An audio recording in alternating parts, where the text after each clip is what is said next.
And China's deflationary pressures eased slightly in August as consumer prices rose and producer price declines moderated, adding to signs that the worst may be over for some parts of the world's second biggest economy. But the consumer price index rose 0.1% last month from a year earlier, the National Bureau of Statistics said Saturday. The increase followed July's drop of 0.3%, the first decline in more than 2 years. Core inflation, which strips out volatile food and energy costs, climbed 0.8%. Producer prices fell 3%, easing from a decrease of 4.4% in July.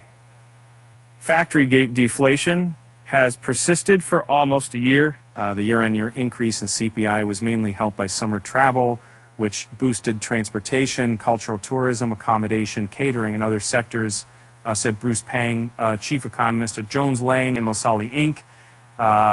The narrowing drop in PPI was thanks to factors including rising international oil prices and base effects, he said. The data came as China searches for evidence that government stimulus is starting to trickle through the economy and staving off the worsening slowdown.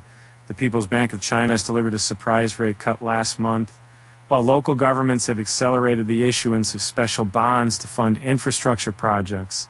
Why China is avoiding using bazooka to spur economy. Quick take. Authorities have ramped up easing in recent weeks by cutting back payments in large cities and pushing banks to trim rates on existing mortgages in a bid to inject parent life into the ailing property market. They also expanded tax breaks for child and parental care and education to spur consumption. Signs some parts of the economy may be bottoming out have emerged in other data released for August. The contraction in manufacturing activity eased, while the country's import decline narrowed. The slump in exports was also not as bad as expected. There is still plenty of room for caution.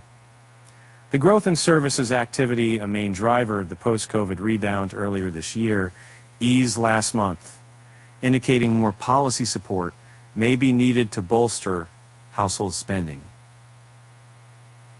In general, the inflation still points to weak demand and requires more policy support in the foreseeable future, said Zhou Hao, chief economist at Guotai Junan International Holdings Limited,